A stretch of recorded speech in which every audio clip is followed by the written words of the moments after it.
Buenos días, muchas gracias por la bienvenida y por darme la oportunidad una vez más de participar en este campus. A mí se me había asignado la tarea de hablar sobre las políticas monetarias no convencionales que no solo aplica el Banco Central Europeo, sino también la Reserva Federal y el Banco de Japón, y de eso voy a hablar. Y ya les advierto de antemano, claro, yo como vengo de Alemania y soy alemán, pues les presento aquí el pensamiento de Alemania, ¿no? Que no es el que ustedes leen todos los días en la prensa española, y menos lo que escuchan en esas célebres, entre comillas, tertulias en la televisión española, que son un verdadero disparate, desde mi punto de vista. Bien, ¿qué significa políticas no convencionales? ¿Por qué hacen esto? ¿Por qué hace esto el Banco Central Europeo y otros?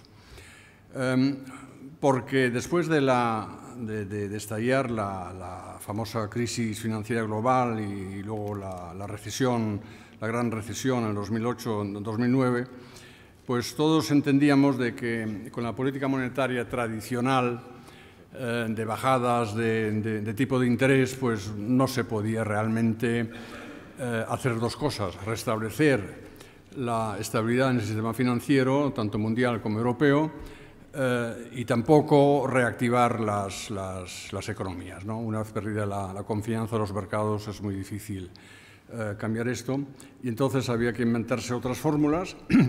Y las dos herramientas básicas que se siguen aplicando hasta ahora son, por un lado, la compra de bonos del Tesoro a gran escala por parte de los bancos centrales y también el Banco Central Europeo, y, por otro lado, como yo llamo, la barra libre de liquidez que se les ha dado a los bancos comerciales, liquidez de forma ilimitada y con un precio simbólico, para que de esta forma pudieran fluir los créditos a las empresas y los hogares. Yo creo que en su momento, pues bien, sí se podía hacer esto. Yo personalmente, para que nos entendamos, yo nunca he creído que la política monetaria realmente pueda reactivar una economía. Puede frenarla, eso sí, pero no reactivarla. Y pienso que la función del Banco Central Europeo es mantener la estabilidad de precios y se acabó, no tiene que hacer otra cosa, y para eso está.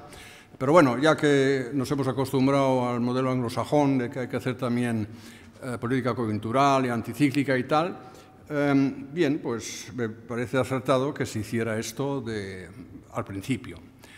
Pero ahora está llegando un momento en que tenemos que preguntarnos si esto puede ser así. Acaba de aparecer el informe anual del Banco de Pagos Internacional de Basilea, que, por cierto, preside un ex gobernador del Banco de España, en el que advierte claramente de que políticas monetarias ultralaxas, como las que se están aplicando, no solo en Europa, sino también en Estados Unidos y Japón e Inglaterra, no pueden aplicarse indefinidamente sin correr el riesgo de que se produzcan, digamos, contradicciones serias, ¿no? Es un poco como si usted está enfermo, se pone a administrar medicamentos, pues durante algún tiempo puede servir para algo, pero si lo hace indefinidamente, pues les ataca a otros órganos y hay problemas.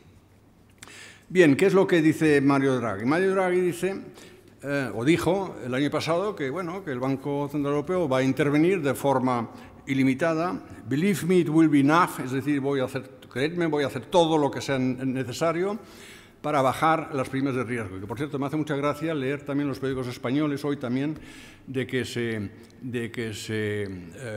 digamos, se autofelicitan los españoles de que por fin han reducido las primas de riesgo en los mercados de capital para los bonos estatales y los bonos corporativos, y se les olvida siempre añadir que esto puede ser engañoso, que eso se debe al anuncio de Mario Draghi, que eso no es reflejo, digamos, de que aquí en España se hayan conseguido grandes cosas y que por eso haya vuelto la confianza de los mercados financieros en España, sino es porque ahí está Draghi y dice, yo desde luego aquí si hay que intervenir, hasta ahora no lo tengo que hacer, ha sido suficiente el anuncio, pero si hay que intervenir, yo compro bonos españoles, italianos, griegos, todo lo que sea necesario, porque no quiero que las primas de riesgo sean demasiado altas.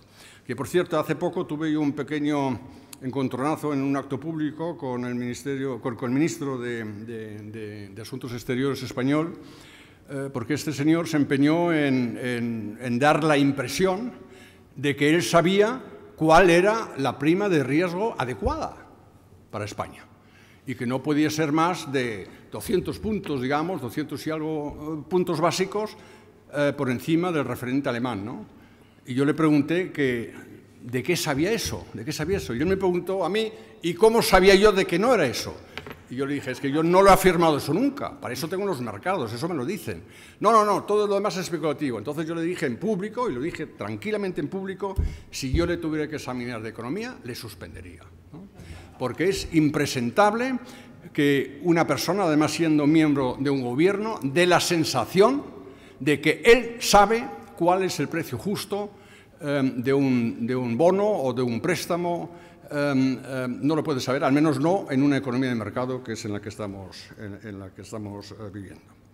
Bien, pues con todo esto lo que hace Draghi, la verdad es que una cosa no se ha conseguido, y es que fluyan los créditos a las empresas y a los hogares. Me imagino que luego se explicará un poco a qué se debe eso.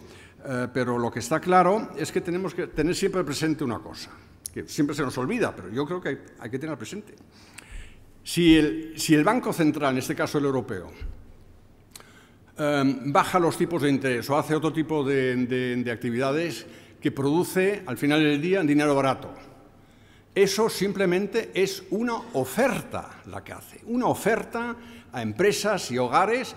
Ven, coge un crédito que lo vas a tener barato, pero no puede, digamos, obligar a que se haga uso de estos créditos.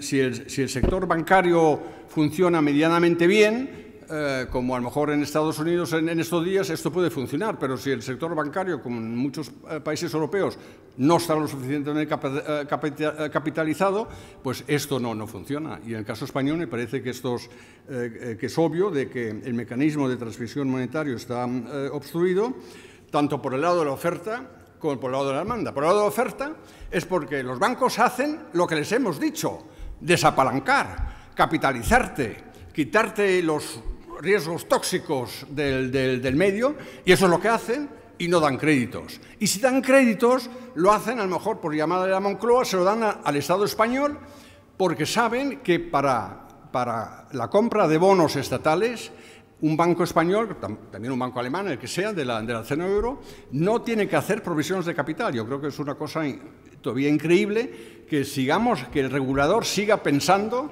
que los créditos soberanos están libres de riesgo, después de todo lo que hemos vivido en los últimos 2 años. Pero es una operación rentable para los bancos, desde luego más rentable que darle un crédito a una pyme y tal, que luego no lo devuelva, hay morosidad, etcétera, etcétera, etcétera. Eso por un lado. Y por el lado de la demanda tampoco funciona, porque las empresas y los hogares también hacen lo que les hemos estado diciendo. Tenéis que bajar vuestros niveles de sobreendeudamiento al que habíais llegado en los años anteriores a la crisis, y entonces pues no piden los créditos necesarios.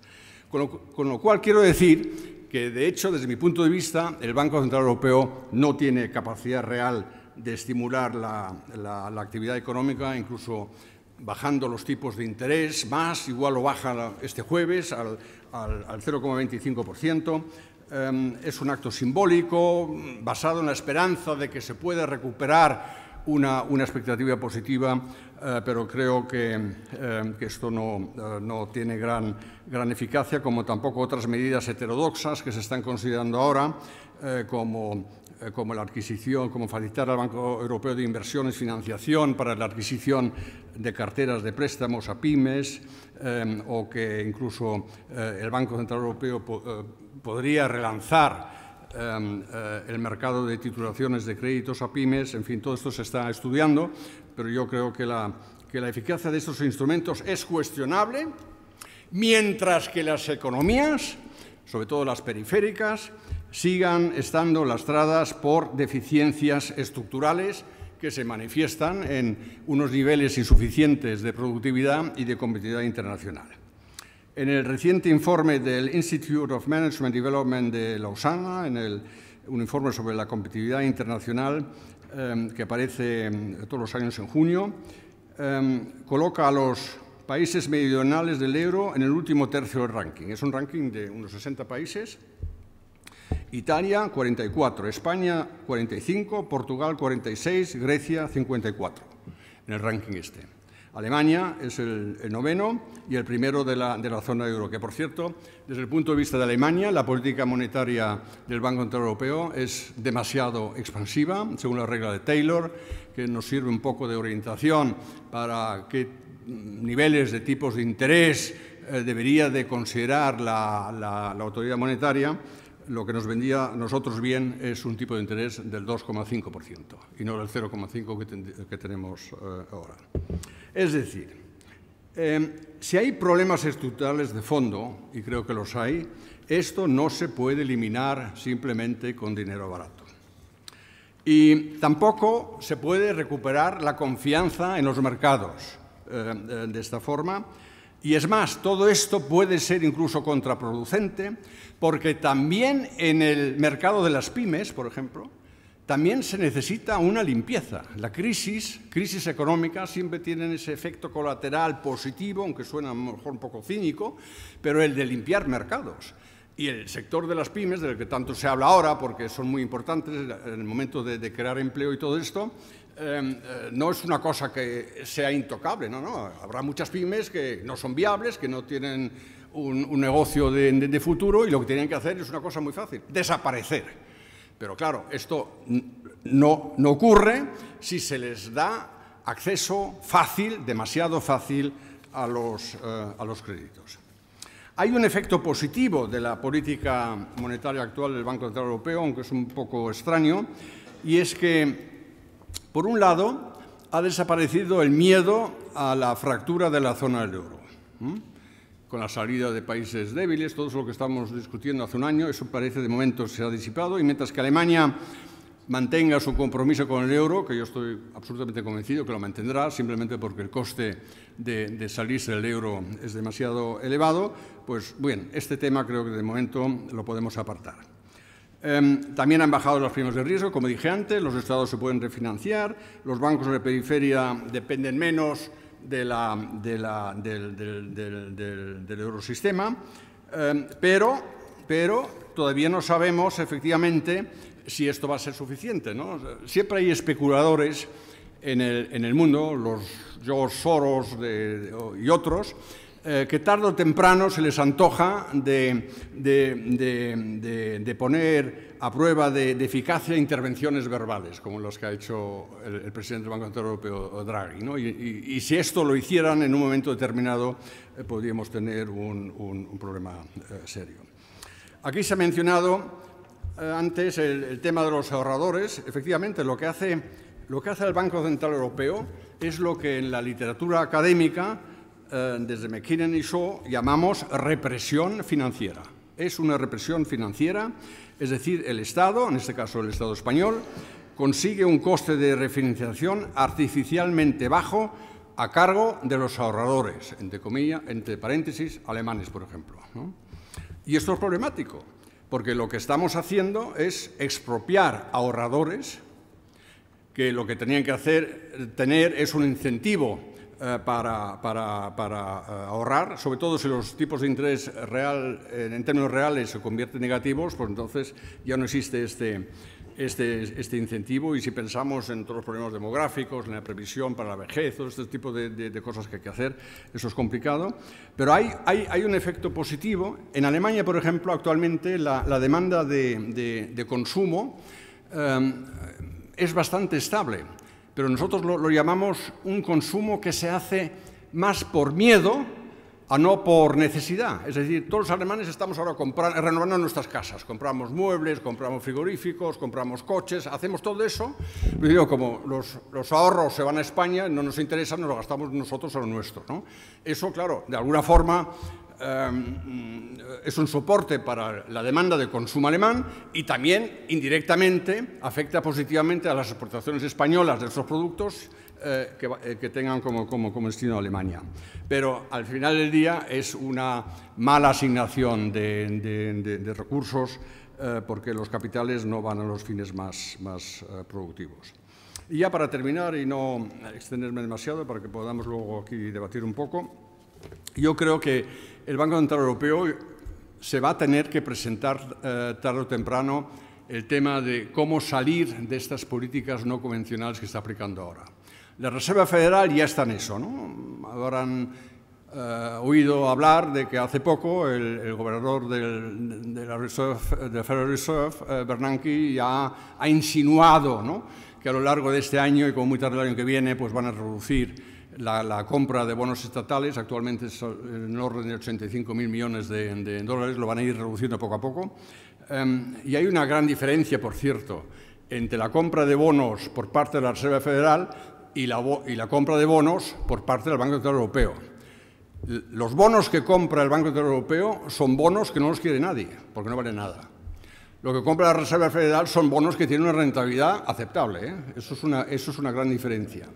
Pero los dos tendrán que, tarde o temprano, desarrollar una exit strategy o una estrategia de salida, que es un tema complicado y, sobre todo, complicado porque hay que evitar que en el tránsito hacia políticas monetarias más ortodoxas, ese tránsito sea lo menos convulso posible. Habrá alguna volatilidad, subirán los tipos de interés para los países que hasta ahora han servido como refugio, sobre todo Alemania y Estados Unidos, que en cierto modo se han beneficiado de la crisis, porque los capitales han ido para allá. Incluso a Alemania se le ha prestado dinero a tipos de interés negativo, es decir, que no querían ni tipos de... El caso es dejarlo ahí y no mandarlo a Grecia o a España. Esto cambiará, claro, pero cuanto más acertadas sean las políticas macroeconómicas y microeconómicas de los gobiernos, no de las entidades monetarias, de los gobiernos,